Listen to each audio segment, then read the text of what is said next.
Are you aware of the 2024 presidential election cycle kicking off? Have you, paid attention to the news of this? I hope I, not, but I assume you have.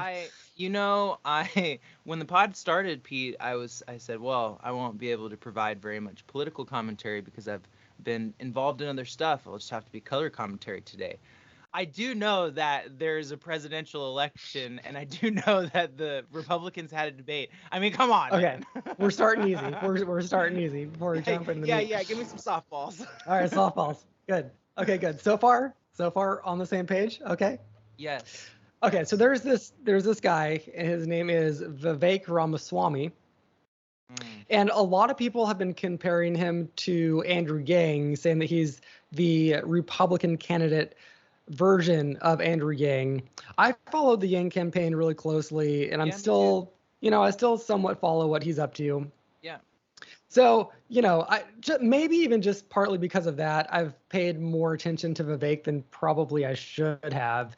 And today, I want to just, for my own pleasure, I think, dismantle that perspective that he has anything remotely in common with Andrew Yang, other than they come from a technology background.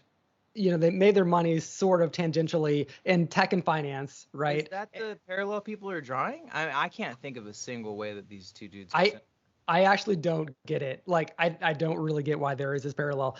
But they're young guys who have some form of independent wealth, and they're taking that to be like the spoiler candidate within one of the mainstream parties, that sort of thing. Okay, sure. But let me just like ask, have you followed Vivek at all, and what are your thoughts on him? I have a lot of thoughts, and very few of them are good. But before I jump into my spiels, what do you think? It's interesting because I have been really disconnected from the news cycle for Mhm. almost the entire last month, but this guy's name is something that pops up in the zeitgeist like a lot. And Interesting, yeah. which is interesting to me and I think is useful for the purpose of this discussion because it illuminates something that I believe is like akin to the Trump effect, where it's like everybody is saying a lot of negative stuff about this guy, but also people are saying a lot of stuff about this guy. Yeah. That the fact that of all of the Republican presidential candidates that were debating the other night, the fact that only one of them has poked through my kind of like head in the sand news bubble is kind of surprising to me. And I haven't, I can't say that I've checked out his policy platform much. I've seen obviously some of the silly like rapping to Eminem at the state fair and like Right. just kind of goofy stuff. So the overall impression that the news is giving me, and I mean news like almost like as like a symbolic statement because I haven't listened to much actual news programming, but the things that have been poking through to me about this guy is that he's Trump light, that he's super on board with the Trump platform and loves Donald Trump, and is maybe running as a spoiler candidate, but like has there's a tension there between him being like, I love Trump, I think he should be our next president, although also me too. Hmm. Like there's a bit of mutual exclusivity in those two ideas. I haven't heard that much about him, dude. Peter, illuminate the man for me. Illuminate the Swami. Okay. Well, to keep it at Take least us to for the Holy Land, Peter. at least for the moment, to kind of like keep it in terms of the conversation of him versus Yang and the comparisons there. Hmm. Every single thing almost down the line, they're like kind of polar opposites. And so let me just like spell out a couple of these things, which is fascinating. So, or not fascinating, it's actually very boring, but it's worth saying. Andrew Yang wrote a book that partly launched his campaign, and it was about UBI and how technology is going to automate away a lot of jobs.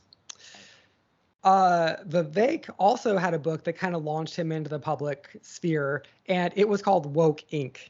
And it was all about Wow. wokeness and how that's destroying society. And, that colors almost everything, going forward for these two gentlemen. So Andrew Yang, talked about UBI, talked about technology, and that was his platform. And, everything kind of came back around to that. Vivek, at least especially early on, everything centered around how like wokeness is the enemy. He was very much parallel to, I would say, Ron DeSantis more than Trump, even in a sense, and that like that was Ron's big thing, just wokeness, right? Right. How that's destroying America and all this sort of stuff. Vivek has slightly like leaned away from just talking about wokeness because that just isn't really getting people as riled up as it kind of used to. But kind of still, like everything kind of comes down to he's just like a cultural commentator effectively versus Yang who had like real meaty policies Yeah. back in the day centered Used around to. used to centered around a tangible threat that he felt was authentically looming, on the horizon. Right. Automation. So Vivek right now, he's getting a lot of attention for being pro-Trump for what, I don't know, reasons that are hard to quite understand given that he's trying to be president himself. I don't know, maybe And he's a dick writer and he's trying to get people to like him.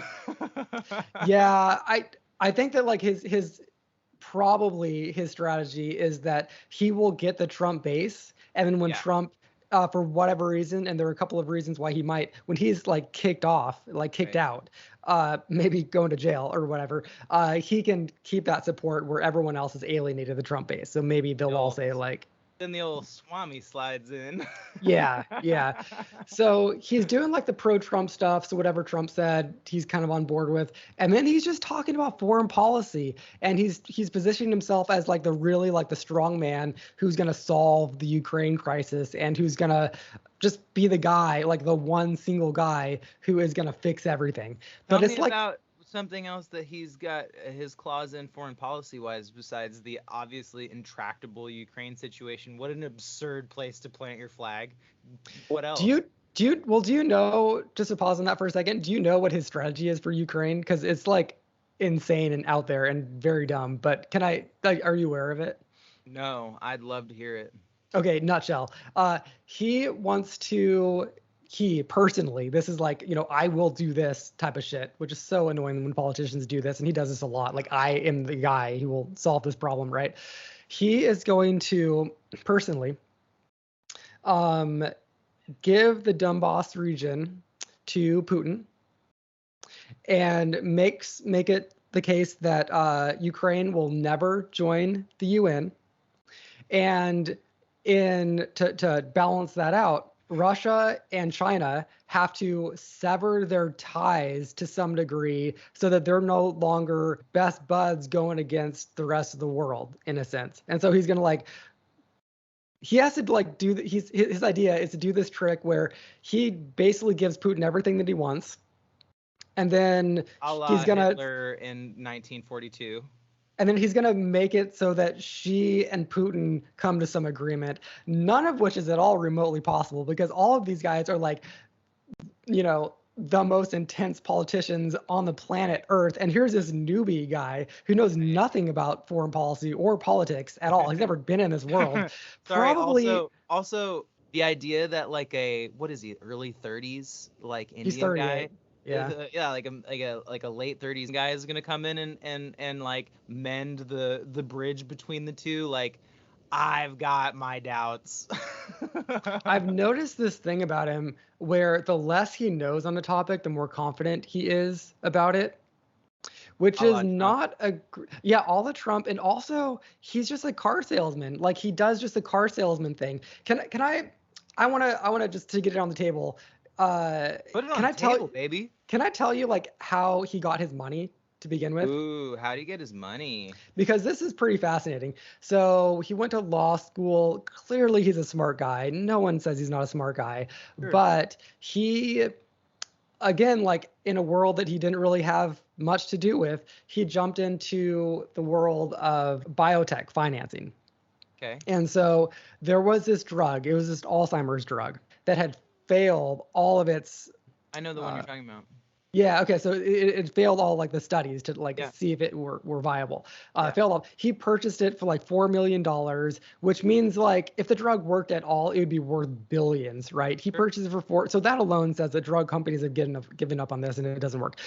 he had his mom come in, look at one of these 4 studies and like do some like tweaks to it or something so that it kind of like passed like the bare minimum of what it needed to move on to the next level. Whoa.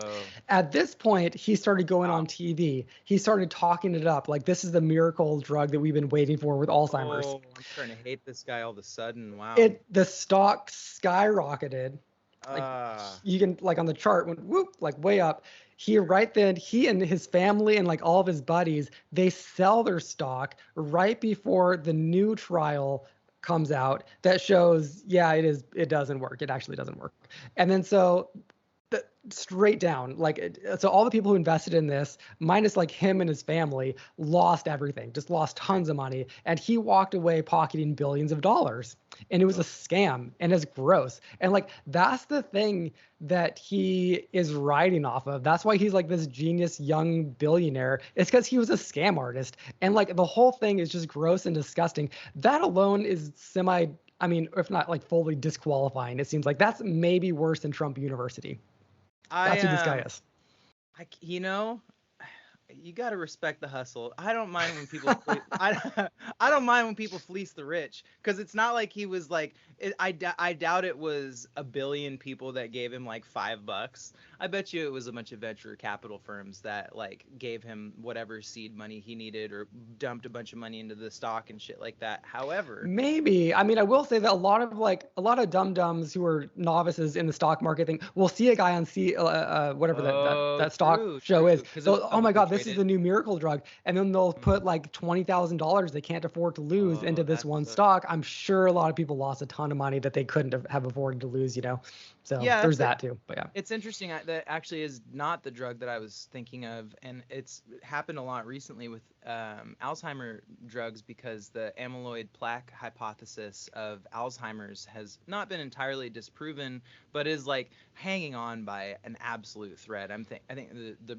vast preponderance of the medical community now recognizes that hypothesis that's been guiding the research towards curing Alzheimer's, alleviating the symptoms of Alzheimer's, has been misled. I mean, it began, many years ago with a study that was in a similar way, kind of foisted into a direction. And so, I don't know. It's like, that sucks, dude. Screw this guy. I know, right? Right.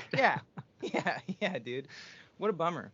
I hate to hear that. I hate to hear it. I'm not particularly surprised by it, I suppose, but boy, that's gross. Somebody get some attack ads rolling on this boy. Mm-hmm.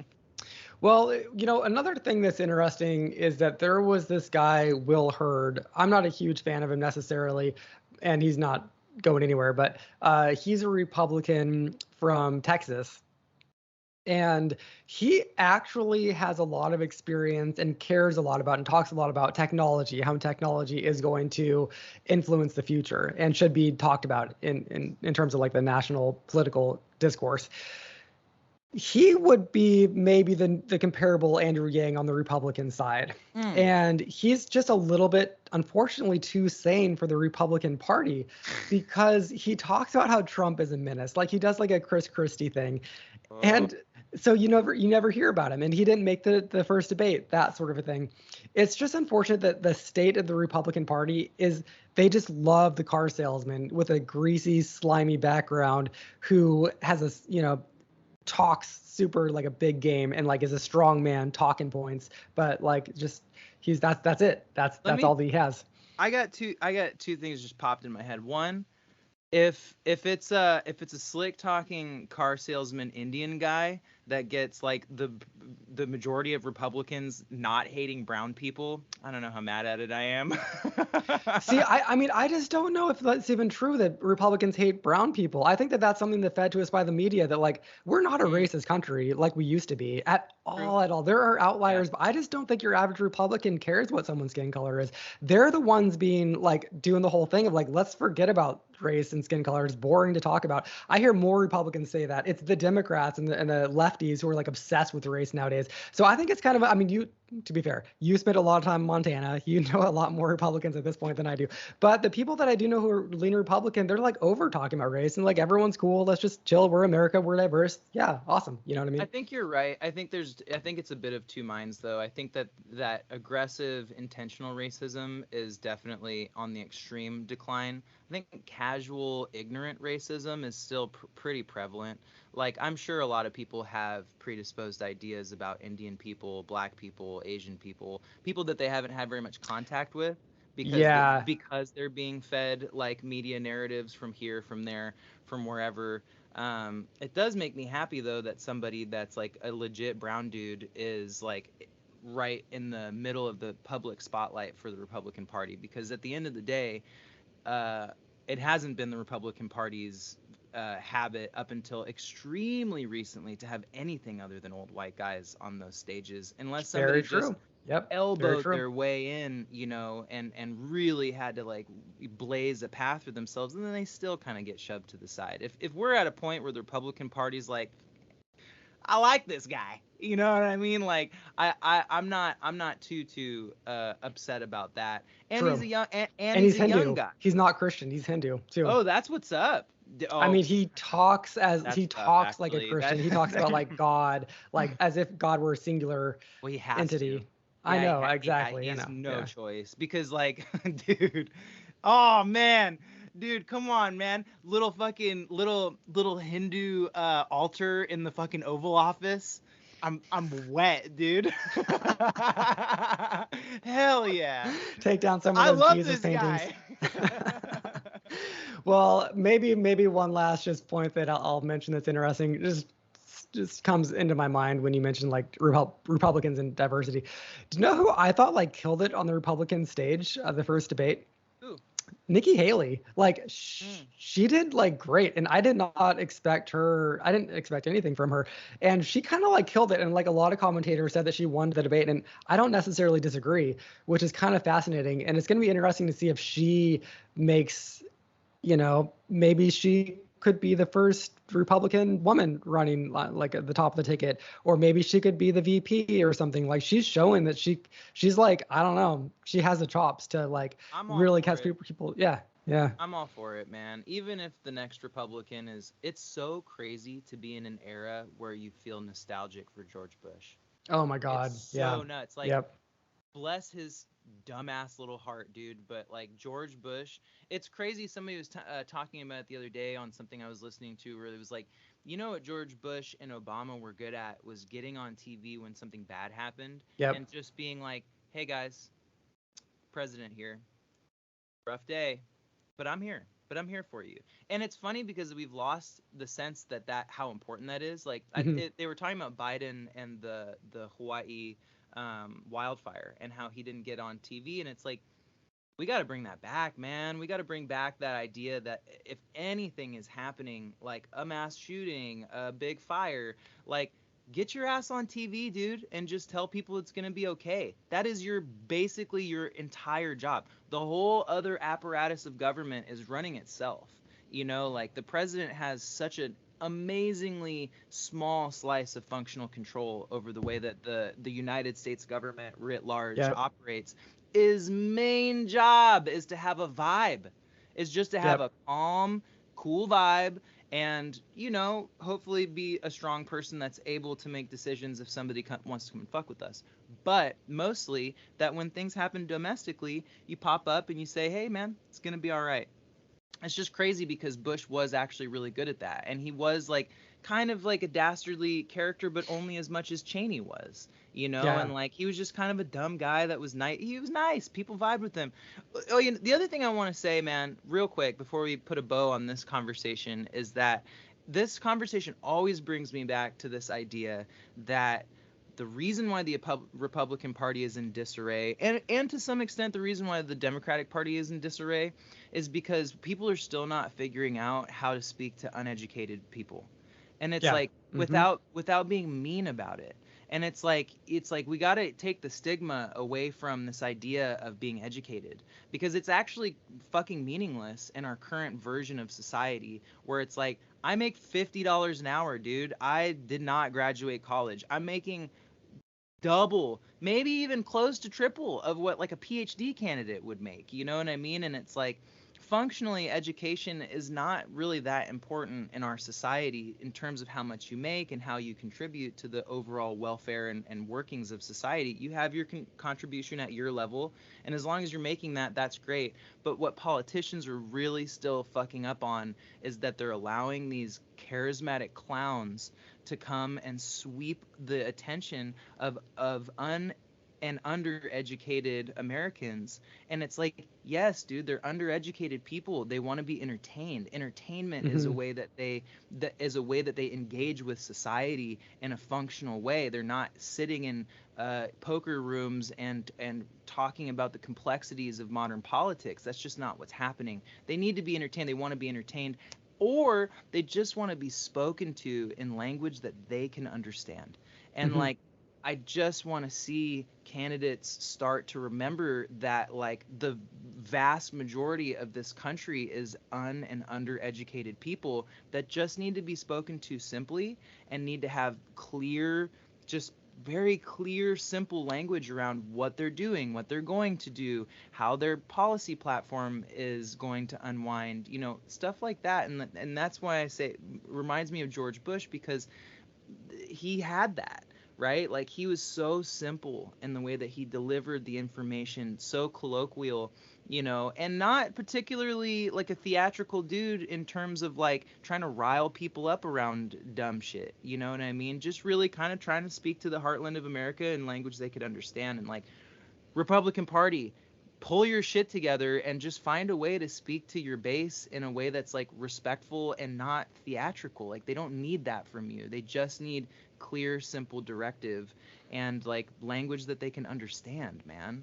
I mean, I think yes and no. The no there is that a lot of the Republicans they've become really bitter about the direction that the country is going. So they want someone who can talk to them like Trump, but also again like Trump, someone who can like totally bust the balls of the liberal side of the country. And True. they so there's this whole like, red state versus blue state, and you do have to like feed into that, Sure. and I don't know. I think that that's like the toxic part. But yeah, I mean, I do think that you can almost predict who's going to become president by the just like the cadence and the confidence Yeah. and the simplicity of the Yeah. way that they speak. And that was Biden, and that was Trump, and that was Bush, and that was Yep. Obama. Like you Yeah. you have that like that just quiet confidence. Yep. Trump is a weirdo, but he had like he can talk to some like dumb He's an incredible Midwesterners. performer, man. Like, Yeah, yeah. the guy is a preternatural performer for Yep. sure.